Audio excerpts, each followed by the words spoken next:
नमस्कार स्टूडेंट्स, कैसे हैं आप सभी। आई होप आप सभी अच्छे होंगे। तो चलिए बच्चों, शुरू करते हैं आज का हमारा टॉपिक। तो आज से हम शुरू करने जा रहे हैं क्लास 11th केमिस्ट्री। तो chapter number first class 11th का हमारा है some basic concept of chemistry, जिसके अंदर हम केमिस्ट्री के कुछ बेसिक बातों के बारे में पढ़ेंगे। तो बच्चों, जैसे आप लोअर क्लासेस में होते हैं तो आपको पता चलता है कि साइंस को हम 3 ब्रांचेस में क्या करते हैं, डिवाइड करते हैं। 3 ब्रांचेस कौन कौन सी हैं हमारी? 3 ब्रांचेस हमारी है केमिस्ट्री, फिजिक्स और बायोलॉजी। ठीक है, 9th क्लास में आप पढ़ते हो थोड़ा बहुत केमिस्ट्री के बारे में, फिर 10th में आते हो तो फर्स्ट चैप्टर आपका केमिकल रिएक्शन एंड इक्वेशन है। उसके बाद फिर आप आगे 4th चैप्टर पढ़ते हो जिसमें कार्बन एंड इट्स कंपाउंड है। तो बच्चों को ऐसा लगने लगता है कि जो केमिस्ट्री है उसके अंदर सारे के सारे केमिकल रिएक्शन ही भरी पड़ी हैं, लेकिन ऐसा कुछ नहीं है। तो ठीक है बच्चों, तो आज से शुरू करते हैं हमारा केमिस्ट्री का फर्स्ट चैप्टर। तो केमिस्ट्री का फर्स्ट चैप्टर क्लास 11th के लिए हमारा है some basic concept of chemistry. Chemistry के कुछ बेसिक कंसेप्ट के बारे में हमने पढ़ना है। तो उससे पहले हमें पता होना चाहिए केमिस्ट्री होती क्या है। तो जब हम बात करते हैं केमिस्ट्री की, तो केमिस्ट्री क्या होती है? Branch of the science concerned with the study of matter. वो ब्रांच साइंस की जिसके अंदर हम मैटर के बारे में पढ़ते हैं। इट्स प्रॉपर्टीज, इसकी क्या प्रॉपर्टीज है। सबसे पहली बात आपने क्या याद रखनी है कि केमिस्ट्री साइंस की ब्रांच है जिसके अंदर हम मैटर के बारे में पढ़ते हैं और उसकी प्रॉपर्टीज के बारे में पढ़ते हैं। Next, how and why substances combine और सेपरेट आउट। सब्सटेंसेस क्यों कंबाइन होते हैं और क्यों सेपरेट आउट होते हैं। साथ के साथ क्यों करते हैं वो न्यू सब्सटेंसेस बनाने के लिए, क्यों वो नए सब्सटेंसेस बनाते हैं। How substances interact with energy, और एनर्जी के साथ सब्सटेंस कैसे इंटरेक्ट करते हैं। तो ये सब हम किसके अंदर पढ़ते हैं? केमिस्ट्री के अंदर पढ़ते हैं। तो एक बार फिर से देखिए, केमिस्ट्री क्या है? ब्रांच है साइंस के अंदर, साइंस की जिसके अंदर हम मैटर के बारे में पढ़ते हैं, उसकी प्रॉपर्टीज के बारे में पढ़ते हैं, सब्सटेंस कैसे रिएक्ट करते हैं, कैसे सेपरेट आउट होते हैं, कैसे कंबाइन होते हैं, ऐसा वो क्यों करते हैं, न्यू सब्सटेंस क्यों बनाते हैं और एनर्जी के साथ कैसे रिएक्ट करते हैं। तो नेक्स्ट देखो बच्चों, father of modern chemistry. Chemistry, modern chemistry का फादर कौन है? Antoine Laurent de Lavoisier. ये जो हमारे श्रीमान जी हैं एंटोनी लॉरेंट डी लैवोसियर, इनको बोला जाता है father of modern chemistry. Father of chemistry in India. India के अंदर फादर ऑफ केमिस्ट्री कौन है? तो इंडिया के अंदर फादर ऑफ केमिस्ट्री किसे जाना जाता है? आचार्य प्रफुल्ल चंद्र राय। आचार्य प्रफुल्ल चंद्र राय को हम इंडिया के अंदर फादर ऑफ केमिस्ट्री कहते हैं। फर्स्ट नोबेल प्राइज केमिस्ट्री के अंदर किसको मिला था, क्यों मिला था, कब मिला था? तो फर्स्ट नोबेल प्राइज केमिस्ट्री के अंदर जैकोबस हेनरिकस वॉन टू होप को मिला था। जैकोबस हेनरिकस वॉन टू होप को मिला था 1901 में। कितने में? 1901 में। क्यों मिला था? केमिकल डायनेमिक्स और ऑस्मोटिक प्रेशर इन सॉल्यूशन की डिस्कवरी करने पे first Nobel prize Jacobus Henricus van टू होप को 1901 में मिला था। केमिकल डायनेमिक्स और ऑस्मोटिक प्रेशर इन सॉल्यूशन की डिस्कवरी पे। एक बार फिर से देखिए, तो केमिस्ट्री क्या होती है? साइंस की ब्रांच है जिसके अंदर हम मैटर के बारे में पढ़ते हैं, मैटर की प्रॉपर्टीज के बारे में पढ़ा जाता है, सब्सटेंसेस कैसे रिएक्ट करते हैं, क्यों नए सब्सटेंसेस बनते हैं, क्यों सब्सटेंसेस आपस में कंबाइन होते हैं, क्यों सेपरेट आउट हो जाते हैं, और ये एनर्जी के साथ कैसे इंटरेक्ट करते हैं। फादर ऑफ मॉडर्न केमिस्ट्री किसे बोला जाता है? Antoine Laurent de Lavoisier. उसके बाद केमिस्ट्री इंडिया के अंदर फादर का केमिस्ट्री का फादर कौन है? आचार्य प्रफुल्ल चंद्र राय। उसके बाद फर्स्ट नोबेल प्राइज केमिस्ट्री के अंदर किसको मिला था? तो फर्स्ट नोबेल प्राइज केमिस्ट्री के अंदर जैकोबस हेनरिकस वॉन टू होप को 1901 में मिला था। क्यों मिला था? केमिकल डायनेमिक्स और ऑस्मोटिक प्रेशर इन सॉल्यूशन की डिस्कवरी के लिए। तो ये था बच्चों केमिस्ट्री का बेसिक, जो आपको पता होना चाहिए, जनरल बेसिक बातें कि केमिस्ट्री क्या होती है, फादर कौन है, नोबेल प्राइज क्या। ठीक है, तो ये था हमारा बेसिक केमिस्ट्री का।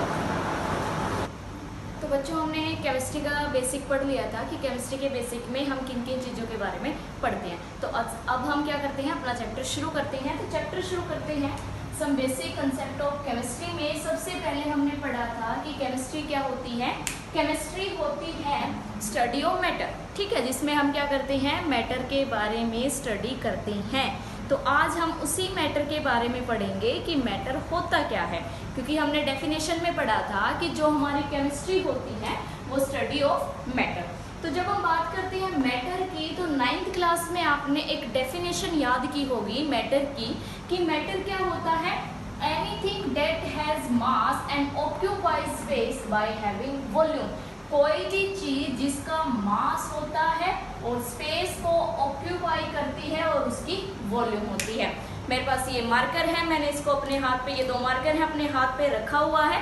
तो क्या है, ये मेरे हाथ को के स्पेस को क्या कर रही है, ऑक्यूपाई कर रहे हैं। तो ये क्या है, मैटर है। कोई भी चीज आप ले सकते हो, बुक्स है, बैग है, जितनी भी चीजें आप देखते हो, जो चीजें आप देखते हो और वो स्पेस को ऑक्यूपाई किए हुए हैं और उनका क्या है, एक डेफिनेट मास है, वो सब क्या होते हैं, मैटर होते हैं। ठीक है, तो मैटर क्या है, anything that has mass and occupy space by having volume. उसके बाद मैटर की जब हम बात करते हैं बच्चों, तो मैटर को हम क्लासिफाई करते हैं दो तरीके से। एक होती है फिजिकल क्लासिफिकेशन, एक होती है केमिकल क्लासिफिकेशन। दो तरीके से हम इसको क्या करते हैं, क्लासिफाइड करते हैं। एक होता है फिजिकल और दूसरा केमिकल। तो फिजिकल क्लासिफिकेशन बेसिकली क्या है, स्टेट ऑफ मैटर। इसको हम जो मैटर की स्टेट होती हैं उसके बारे में हम इसमें बताते हैं। और केमिकल क्लासिफिकेशन क्या है कि मैटर किस किस चीज से मिलके बना हुआ है, वो सब हम इसमें केमिकल क्लासिफिकेशन में पढ़ते हैं। तो मैटर को हमने दो तरीके से क्लासिफाइड किया, फिजिकल क्लासिफिकेशन और केमिकल क्लासिफिकेशन। तो देखते हैं फिजिकल क्लासिफिकेशन। तो फिजिकल क्लासिफिकेशन बेसिकली क्या है, स्टेट ऑफ मैटर। क्या है, स्टेट ऑफ मैटर। तो फिजिकल क्लासिफिकेशन में हम किसके बारे में पढ़ते हैं, मैटर की स्टेट के बारे में। तो फिजिकल क्लासिफिकेशन में मैटर को तीन पार्ट में डिवाइड करते हैं, सॉलिड, लिक्विड और गैस। कौन कौन से, सॉलिड, लिक्विड, गैस, जो कि आपने पहले भी पढ़ा हुआ है लोअर क्लासेस में। तो सॉलिड और इनमें आपने सिर्फ एक बेसिक डिफरेंस याद रखना है, बहुत सारे डिफरेंस होते हैं लेकिन हम सिर्फ एक बेसिक डिफरेंस की बात करेंगे। तो बेसिक डिफरेंस क्या है कि जो सॉलिड होता है उसकी डेफिनेट शेप और वॉल्यूम होती है। जब हम सॉलिड की बात करते हैं तो उसकी डेफिनेट शेप और वॉल्यूम होती है। डेफिनेट मतलब फिक्स होती है, फिक्स क्या होती है, शेप और वॉल्यूम। उसके बाद लिक्विड की जब हम बात करते हैं तो लिक्विड में क्या होता है, उसकी डेफिनेट वॉल्यूम तो होती है, वॉल्यूम तो फिक्स होती है लेकिन उसकी शेप नहीं होती है। जिस भी आप कंटेनर में उसको डालोगे उसी की वो शेप ले लेता है। उसके बाद जब गैस की बात करते हैं तो गैस की ना तो डेफिनेट वॉल्यूम होती है और ना ही डेफिनेट शेप होती है। ओके, तो ये तीन बेसिक डिफरेंस है शेप और वॉल्यूम को लेके सॉलिड, लिक्विड और गैस में। सॉलिड की डेफिनेट शेप भी होती है, डेफिनेट वॉल्यूम भी होती है, और लिक्विड की डेफिनेट वॉल्यूम होती है लेकिन डेफिनेट शेप नहीं होती है। गैस की जब हम बात करते हैं तो गैस की ना तो डेफिनेट शेप होती है और ना ही डेफिनेट वॉल्यूम होती है। तो ये थी फिजिकल क्लासिफिकेशन किसकी, मैटर की, किसके बेस पे, स्टेट। जो कि हम फिजिकल क्लासिफिकेशन को क्या बोलते हैं, स्टेट बोलते हैं कि मैटर की तीन स्टेट कौन सी एग्जिस्ट करती है। तो सॉलिड, लिक्विड, गैस, ये फिजिकल क्लासिफिकेशन है मैटर की। तो बच्चों हमने फिजिकल क्लासिफिकेशन की बात कर ली थी, अब हम बात करते हैं केमिकल क्लासिफिकेशन की। तो जब भी हम केमिकल क्लासिफिकेशन की बात करते हैं तो मैटर की हमने कौन सी क्लासिफिकेशन ली है, केमिकल क्लासिफिकेशन। तो जब भी हम केमिकल क्लासिफिकेशन की बात करते हैं बच्चों, तो केमिकल क्लासिफिकेशन में हम मैटर को दो पार्ट में डिवाइड करते हैं। एक होता है मिक्सचर, दूसरा होता है हमारा प्योर सब्सटेंसेस। एक होता है हमारा मिक्सचर और दूसरा कौन सा है, प्योर सब्सटेंसेस। तो जब हम बात करते हैं मिक्सचर की, तो मिक्सचर का आपको नाम से ही क्लियर है कि कुछ न कुछ दो चीज़ों को आपस में हम मिक्स करेंगे। तो जब हम मिक्सचर की बात करते हैं तो दो तरह का होता है, homogeneous, heterogeneous. Homogeneous, heterogeneous. Homo का मतलब होता है बच्चों सेम, हेट्रो का मतलब होता है डिफरेंट। तो होमोजेनियस वो वाला मिक्सचर होता है जिसमें दो सब्सटेंसेस को हम मिक्स करते हैं, वो कम्प्लीटली डिसॉल्व हो जाते हैं, यूनिफॉर्म सॉल्यूशन बना लेते हैं या यूनिफॉर्म सब्सटेंस बना लेते हैं। उनको सेपरेट आउट करना मुश्किल हो जाता है, दोनों एक जैसे ही दिखते हैं मिक्स होने के बाद। हेट्रो का मतलब होता है डिफरेंट। तो जब हम दो चीज़ों को आपस में मिलाते हैं तो मिलने के बाद जब नया सब्सटेंस बनता है तो दोनों चीज़ें अलग अलग दिखती हैं, एक सेम नहीं दिखती हैं। जैसे हमने होमोजेनियस की बात करी थी, तो इसमें जो हमारा सॉल्यूशन बनेगा या जो मिक्सचर बनेगा वो बिल्कुल सेम होगा, हम उनको डिफ्रेंशिएट नहीं कर पाएंगे दोनों सब्सटेंसेस को। लेकिन हेट्रो में जब हम दो अलग अलग सब्सटेंसेस लेते हैं, उनसे हम क्या बनाते हैं, कोई भी मिक्सचर बनाते हैं, तो उसमें हम दोनों सब्सटेंसेस को मिक्स होने के बाद सेपरेट आउट कर सकते हैं। तो जब हम बात करते हैं होमोजेनियस मिक्सचर की, तो होमो का मतलब होता है same. In homogeneous mixture in which more than one type of substances are uniformly mixed. Uniformly का मतलब पूरी तरह से एक सेम क्वांटिटी वो बना लेते हैं, सेम वो दिखते हैं। And this mixture can not be separated by physical separation. Physical separation वो सेपरेशन का मेथड है जैसे कि इवापोरेशन हो गया, फिल्ट्रेशन हो गया। तो फिल्ट्रेशन, इवापोरेशन, सब्लिमेशन, ये सब हमारे फिजिकल सेपरेशन में आते हैं। तो हम इनको क्या होते हैं, ये कंप्लीटली मिक्स हो जाते हैं एक दूसरे में, हम इनको सेपरेट आउट नहीं कर सकते। एग्जाम्पल के लिए NaCl प्लस वाटर, सॉल्ट और पानी लिया है, सॉल्ट और वाटर को आपने मिक्स कर दिया है, तो जो सॉल्यूशन बनेगा वो कैसा बनेगा, एकदम यूनिफॉर्म बनेगा। क्या आप वाटर में सॉल्ट मिक्स करने के बाद नमक और पानी को अलग अलग पहचान सकते हो? नहीं पहचान सकते। वो क्या हो जाते हैं, कंप्लीटली डिसॉल्व हो जाते हैं, या फिर कंप्लीटली वो मिक्सचर बना लेते हैं, सेपरेट आउट करना मुश्किल हो जाता है। जैसे पानी के अंदर दूध मिलाते हैं, आजकल तो दूध या पानी वाला ही दूध देके जाता है, तो जैसे हम दूध में पानी मिलाते हैं या पानी में दूध मिलाते हैं, तो क्या हम दूध और पानी को अलग कर सकते हैं? नहीं कर सकते। क्यों? क्योंकि वो क्या बनाते हैं, होमोजेनियस मिक्सचर बनाते हैं, बिल्कुल सेम दिखते हैं। हिट्रो का मतलब होता है डिफरेंट, तो हिट्रोजेनियस मिक्सचर वो होते हैं जिसमें more than one type of substance non uniformly क्या होते हैं, मिक्स्ड होते हैं। हम उनको फिजिकली सेपरेशन मेथड से क्या कर सकते हैं, सेपरेट आउट कर सकते हैं। तो जो हमारे हेट्रोजेनियस मिक्सचर हैं वो वाले मिक्सचर होते हैं जिसमें दो मिल सब्सटेंसेस या दो से अधिक सब्सटेंसेस क्या होते हैं, आपस में मिक्स होते हैं, और नॉन यूनिफॉर्मली होते हैं, मतलब दोनों अलग अलग रहते हैं, उनको हम फिजिकल सेपरेशन से अलग मतलब है सेपरेट कर सकते हैं। जैसे आपने रेत लिया है और वाटर लिया है, तो जैसे ही आप रेत और वाटर मिलाओगे तो रेत आपका नीचे बैठ जाएगा, पानी आपका ऊपर आएगा, तो फिल्ट्रेशन से आप उन दोनों को अलग कर सकते हैं।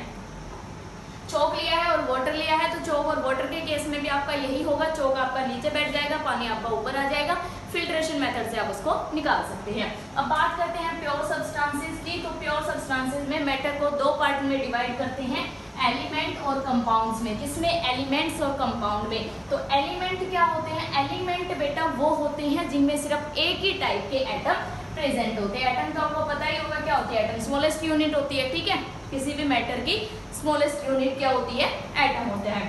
तो हमने बात करी एलिमेंट की, तो एलिमेंट क्या होते हैं जिसमें एक ही तरह के एटम प्रेजेंट होते हैं। जैसे मैं बात करूं H2 की, तो इसमें क्या है, हाइड्रोजन और हाइड्रोजन दोनों क्या है, एक ही तरह के एटम प्रेजेंट है, सेम एटम प्रेजेंट है, ठीक है।